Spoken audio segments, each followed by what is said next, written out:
नमस्कार, आप देख रहे हैं परीक्षा ऑनलाइन क्लासेस।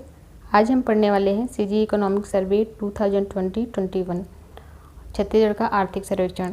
इसमें आज का हमारा टॉपिक है विद्युत एवं इससे संबंधित आधारभूत संरचना और ये पार्ट 11 है। इसके पहले हमने 10 पार्ट कंप्लीट कर रखा है।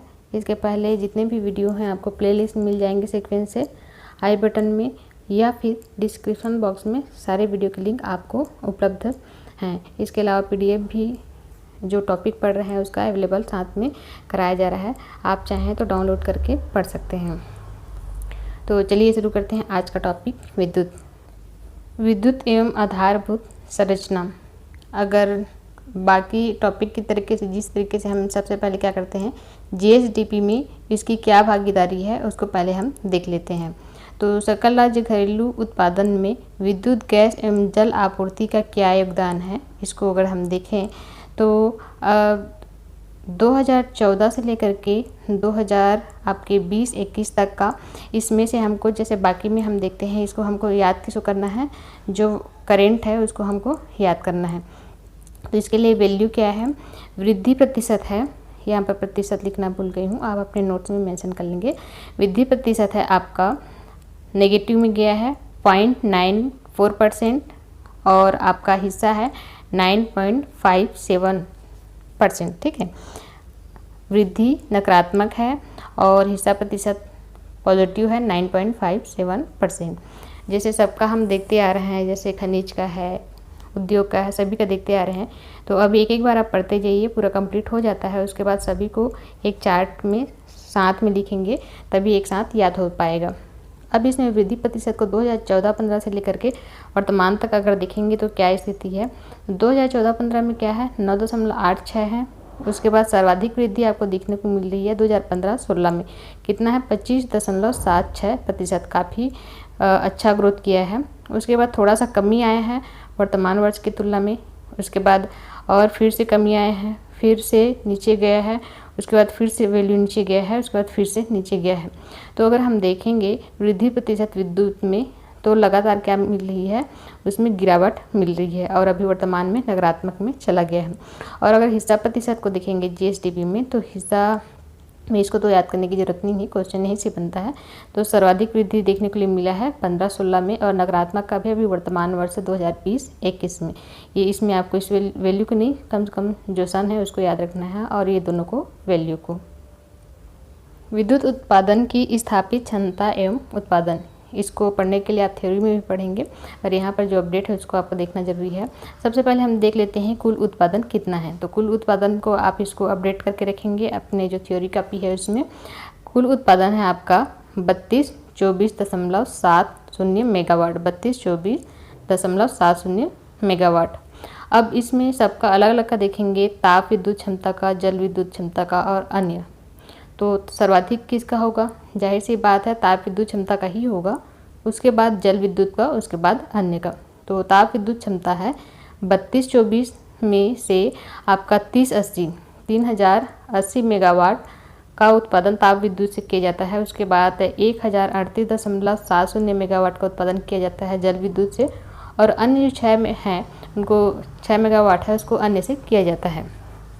अन्य के अंतर्गत क्या क्या आ जाएंगे, अन्य जैसे पवन ऊर्जा हो गया, इसका उत्पादन कम है, शक्कर मतलब गन्ने से या जितना भी अन्य उपक्रम है एक्स्ट्रा वहाँ से ये मिलता है।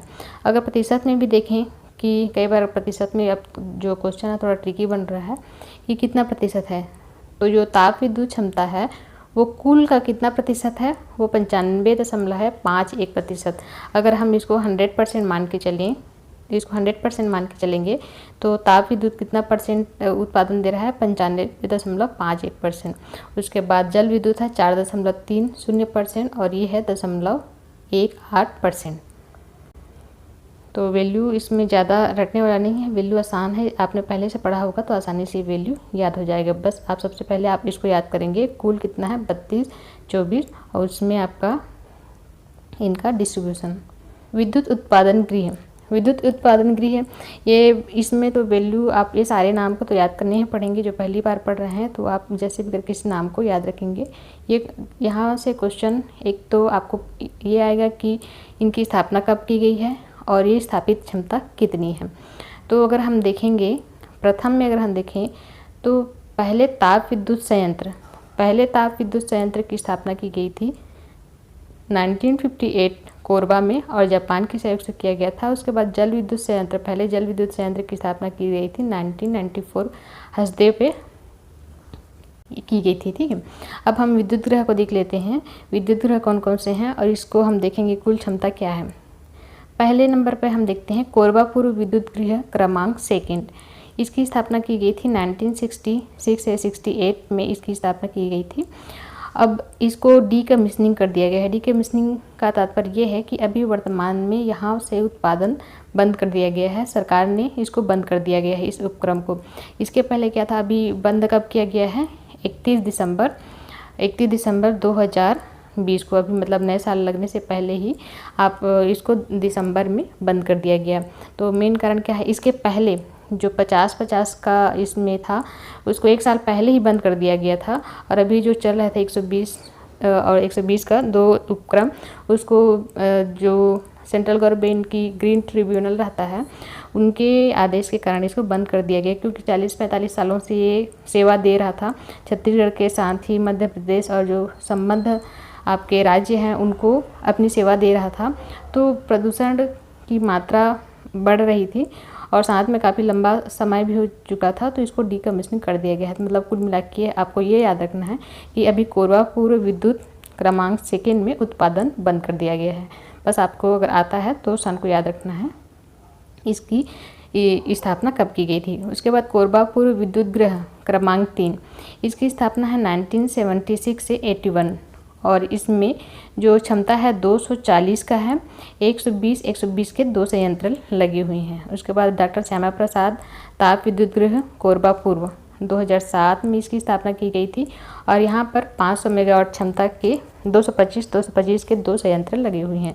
हसदो ताप विद्युत गृह कोरबा पश्चिम, ये 1983 से 86 में इसकी स्थापना। यहाँ पर 2 सन ये बताया गया है, जैसे कोई भी चीज़ है पहले स्थापना की जाती है उसकी, तो उसको पूरी तरीके से कार्य देने में या कहें कि कार्य के रूप में चालू होने के लिए समय लगता है।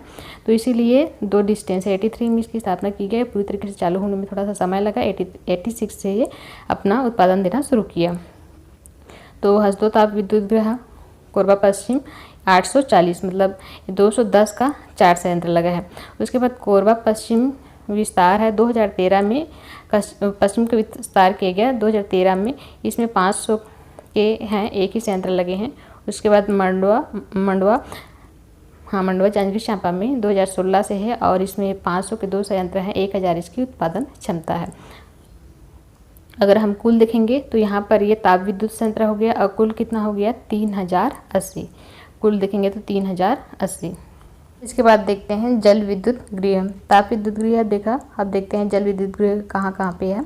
पहला है आपका मिनीमाता हसदो जल विद्युत गृह, इसकी स्थापना की गई थी 1994 से 95 के बीच में और यहाँ पर 120 मेगावाट की क्षमता का उत्पादन किया जाता है और 3 संयंत्र हैं 40 के। यहाँ पर अगर ये समझ नहीं आ रहा होगा तो इसका मतलब ये है जैसे 40 मेगावाट का 1 यूनिट लगा हुआ है, उसी तरीके से अगर 3 यूनिट लगे हैं तो 4 × 12 टोटल कितना उत्पादन हो जाएगा वहाँ पे 120। तो इसका मतलब ये है ना।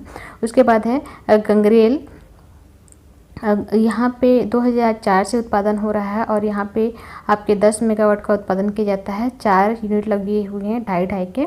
उसके बाद सीकासार 2006 से यहाँ पर 7 मेगावाट का उत्पादन किया जाता है, 3.5 के 2 आपके यूनिट लगे हैं।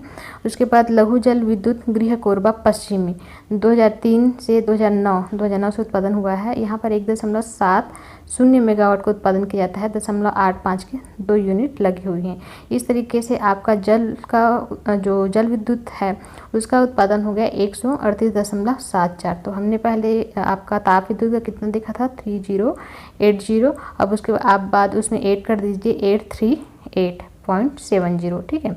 उसके बाद अन्य अगर हम देखते हैं तो उसके बाद अन्य में आपका है भूरमदेव सह उत्पादन जो कि कवर्धा में है, 2006 से उत्पादन कर रहा है और 6 मेगावाट का उत्पादन कर रहा है। तो कुल को अगर हम जोड़ देंगे तो हमको मिलेगा 24.07 मेगावाट। ये हमारा कुल जो उत्पादन है वो आपको मिल गया है ना। इसके बाद और इससे संबंधित अन्य टॉपिक है विद्युत एवं आधारभूत संरचना।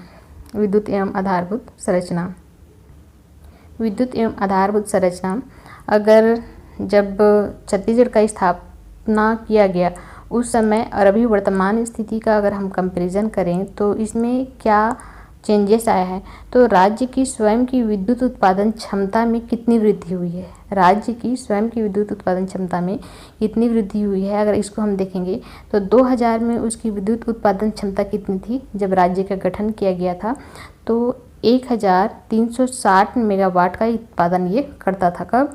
2000 में। अभी क्या है, अभी 2020 चल रहा है, 20 साल हो गए हैं ना। तो जो डाटा है वो अक्टूबर 2020 तक के लिए है, चल तो अभी 21 रहा है, लेकिन क्या है ये इस तरीके से जो डाटा है वो पुराने जो सर्वे आता है, जो रिपोर्ट आता है उसके आधार पे होता है। तो ये 2020 अक्टूबर तक का है। वहाँ पर अभी देखेंगे 2020 में कितनी है क्षमता, 3224.70 मेगावाट।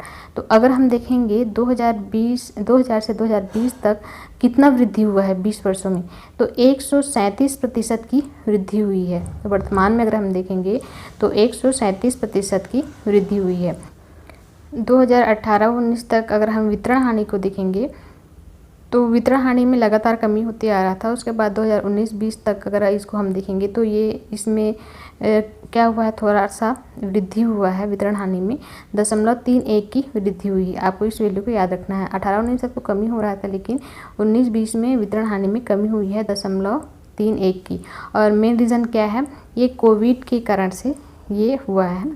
और 2021 में वितरण हानि में क्या लक्ष्य रखा गया है, इस वितरण हानि को कितना लक्ष्य रखा गया है, 14.72% तक रखने का लक्ष्य रखा गया है।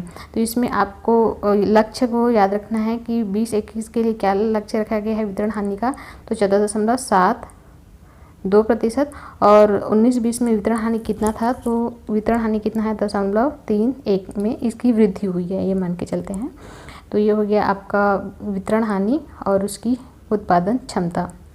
ग्राम विद्युतीकरण, ग्राम विद्युतीकरण के अंतर्गत अगर कुल ग्रामों की संख्या और उसमें वर्तमान में कितना ग्राम विद्युतीकृत है और किस किस साधनों से है, यहाँ से क्वेश्चन बनता है। तो 2019-20 सितंबर तक की स्थिति में अगर हम देखें तो ग्रामों की संख्या पहले देख लेते हैं, तभी तो हम निकालेंगे कि कितने ग्राम विद्युतीकृत हैं और कितने नहीं हैं, और प्रतिशत में उसकी वैल्यू क्या है। तो 2011 की जनगणना के हिसाब से अगर हम छत्तीसगढ़ में ग्रामों की संख्या देखेंगे तो कुल ग्राम 90,567 ग्राम यहाँ पे प्रेजेंट है। अब इसमें कितने ग्राम विद्युतीकृत हैं, कितने ग्राम विद्युतीकृत हैं, तो जितने ग्राम हैं उतने ही पूरी तरीके से विद्युतीकृत हैं। तो आप एक वैल्यू याद रखेंगे, दूसरा ऑटोमेटिक आपको याद हो जाएगा। और विद्युतीकरण का प्रतिशत कितना है, 100% है। तो इसमें ऐसे याद करने वाला ऐसा कुछ है नहीं, एक वैल्यू आप याद किए बाकी ऑटोमेटिक हो जाएगा। पर इसमें कौन कौन सा तरीके से विद्युतीकृत किया गया है, अगर हम देखें परंपरागत तरीके से, तो परंपरागत तरीके से 18,626 को किया गया है। अब बाकी जो बचे हुए हैं 941 उसको अपरंपरागत तरीके से किए गए हैं। अविद्युतीकृत ग्राम अगर देखेंगे तो आंकड़ा में तो हमको यही बता रहा है कि 0% है, मतलब छत्तीसगढ़ में ऐसा कोई भी गांव नहीं है जहां पर विद्युत ना हो। आंकड़ा तो ये कहता है, और प्रैक्टिकली वास्तव में ऐसा कितना है ये आप सभी अवगत हैं, है ना। कुल उपभोक्ताओं की संख्या, विद्युत के कुल उपभोक्ताओं की संख्या 2019-20 में अगर देखेंगे तो कुल उपभोक्ता हैं 57,90,000। इस वैल्यू को आपको याद रखना है, क्वेश्चन बनता है यहाँ से। और इसमें वृद्धि कितनी हुई है, वृद्धि हुई है 3.20 की वृद्धि हुई है। कुल उपभोक्ता जो हैं जो विद्युत का उपभोग करते हैं आपका है 57,90,000। और इसमें अलग अलग मद में देखें तो आपके बीपीएल, कृषि हितग्राही, घरेलू, गैर घरेलू और औद्योगिक, मतलब ऐसे व्यक्ति या ऐसे परिवार जो बीपीएल के अंतर्गत आते हैं वो कितना उपयोग करते हैं कृषि कार्य में, या जिसमें कह सकते हैं कि कृषि कार्य के लिए विद्युत का उपयोग होता है वो कितना है। अब इसमें घरेलू और गैर घरेलू का तात्पर्य है कि जैसे आपके कोई घर, मतलब किसी का घर है, घरेलू के अंतर्गत आ गया, लेकिन कोई शॉप है, मॉल है, ये सब किसमें है, यहाँ पर विद्युत का उपयोग तो होता है लेकिन उसको हम घर नहीं कहेंगे, तो वो गैर घरेलू के अंतर्गत आएगा। उसके बाद जो बड़े बड़े इंडस्ट्री हैं वो इसके अंतर्गत आ जाएंगे। तो इसके लिए हम देखते हैं कितना प्रतिशत उपयोग करते हैं। तो सर्वाधिक आपका BPL है 33.50%। उसके बाद कृषि हितग्राही है 9.41%। घरेलू है आपका 50.12%। उसके बाद गैर घरेलू में देखेंगे 5.92%। और औद्योगिक में है 0.60%। यहाँ पर क्वेश्चन किस प्रकार से बनता है, इसमें ऑप्शन मान लीजिए 4 ऑप्शन दिए हैं, इनमें से सर्वाधिक उपभोग किसके द्वारा किया जाता है। तो BPL, कृषि हितग्राही, घरेलू, गैर घरेलू या औद्योगिक। तो ऐसा लगता है कि जैसे उद्योग है तो बड़ा बड़ा है, तो ऐसा सोच के हम उसको टिक कर देते हैं। या फिर सोचते हैं कृषि है, तो इसमें आपको जब तक एग्जैक्ट डाटा नहीं जानते रहेंगे, एग्जैक्ट डाटा नहीं, कम से कम आपको अनुमान होना चाहिए कि कहाँ पे अधिक हो रहा है। तो इसमें किस में अधिक हो रहा है, घरेलू में, उसके बाद BPL में, फिर उसके बाद कृषि हितग्राही, गैर घरेलू, फिर औद्योगिक में। तो इसको आपको सीक्वेंस को याद रखना है। कुल विक्रय प्रतिशत में अगर देखेंगे किस किस मद में विक्रय का प्रतिशत सर्वाधिक है, तो जिस तरीके से हमने उपभोग में देखा तो सर्वाधिक किस में है आपका, पहले देखा उपभोग में तो सर्वाधिक आपका घरेलू है, उसके बाद BPL है, उसके बाद कृषि हितग्राही, गैर घरेलू, फिर औद्योगिक है। तो उसी तरीके से कुल विक्रय का अगर हम प्रतिशत निकालें, जो बेचा जा रहा है, कुल विक्रय प्रतिशत निकालेंगे तो कौन कौन से मदों में कितना प्रतिशत विक्रय किया जाता है, सर्वाधिक है इसका। तो सर्वाधिक अगर हम देखेंगे तो आपका विक्रय प्रतिशत में सर्वाधिक किसका दिख रहा है, आपका औद्योगिक का। यहाँ पर दोनों में याद रखना है, वो उपभोग का प्रतिशत है और ये विक्रय का प्रतिशत है। औद्योगिक 44.21%, फिर आपका है घरेलू 24.59%, फिर आपका है कृषि 22.31%, फिर गैर घरेलू 6.85%, फिर सार्वजनिक 2% है ना। इसको आपको दोनों को याद रखना है, दोनों में मिक्सअप नहीं करना है, पहले अंतर को समझिए फिर वैल्यू ऑटोमेटिक आपको याद हो जाएगा। प्रमुख योजना है BPL एकल बत्ती, और BPL एकल बत्ती में उपभोग करने वालों की अगर संख्या हम देखेंगे 2020 तक, 30 दिसंबर 2020 तक, तो इसमें भी कितने अब इसके अंतर्गत शामिल हो गए हैं, आपके हो गए हैं 19,40,151 जो BPL कनेक्शन का उपयोग करते हैं। और BPL कनेक्शन का उपयोग करने वाले को क्या है, 30 यूनिट तक निःशुल्क दिया जाता है शासन के द्वारा। इसके अलावा 2018 से एक और नया मतलब इनके लिए सुविधा दिया गया कि फ्लैट रेट पर 100 रुपये, मान लीजिए उनका उपयोग अधिक हो रहा है तो या तो आप 100 रुपये प्रति माह तक आप छूट रहेगा उनका, और उसके बाकी का बिल का पे करेंगे, या फिर 30 यूनिट तक उनको निःशुल्क दिया जाएगा। तो मतलब जो अति कमज़ोर वर्ग हैं उनके लिए ये नियम भी फ्लैट रेट वाला भी शुरू किया गया है। इसके अंतर्गत दूसरी योजना है मुख्यमंत्री LED लैंप वितरण योजना, शुरुआत की गई 13 मार्च 2016 से। इसके अंतर्गत LED बल्ब का वितरण किया जाता है। और ये उसके बाद तीसरी योजना है कृषक जीवन ज्योति योजना, इसकी शुरुआत की गई 2 अक्टूबर 2009 से।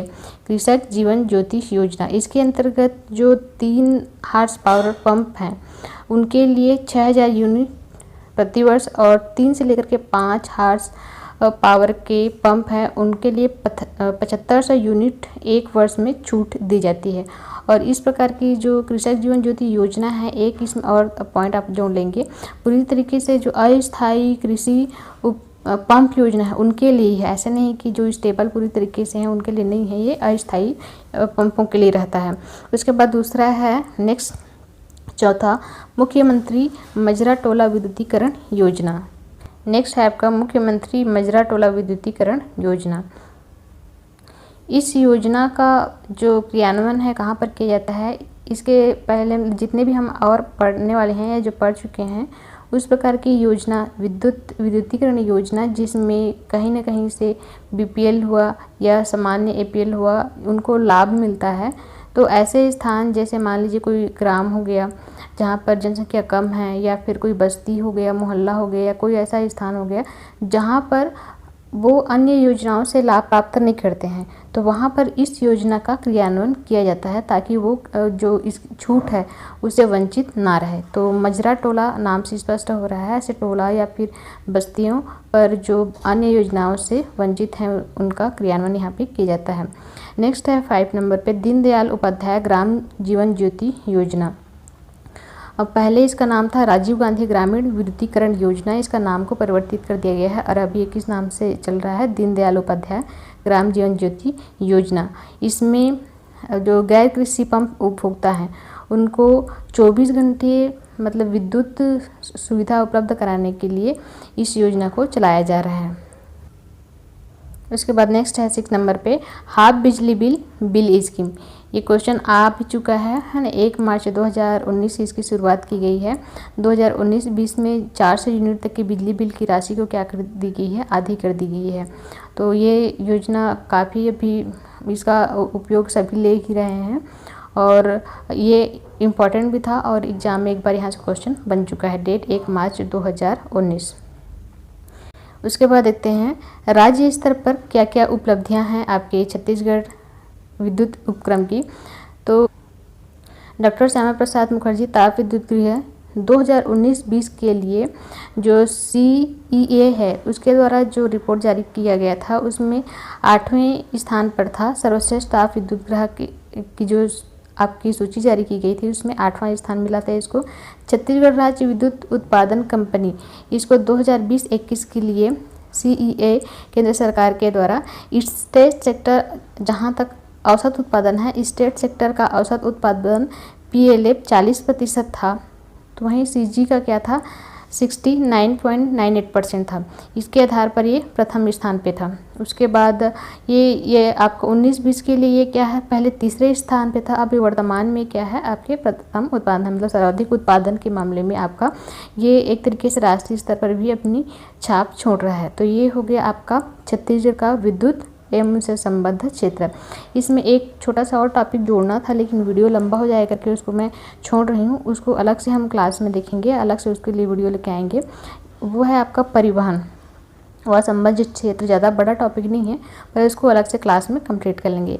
तो आज का जो टॉपिक है इसमें अगर किसी प्रकार का कोई कन्फ्यूज़न होगा, समझ नहीं आया होगा, आप कमेंट बॉक्स के माध्यम से ज़रूर पूछिएगा और अपना सुझाव भी कमेंट बॉक्स के माध्यम से दीजिएगा, क्योंकि आप लोग बिल्कुल भी रिस्पांस नहीं करते हैं।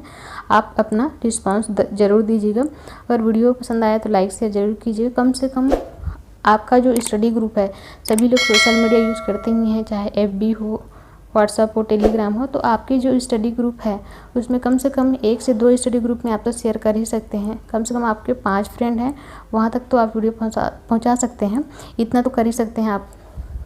तो आज के लिए बस इतना ही। Thank you so much.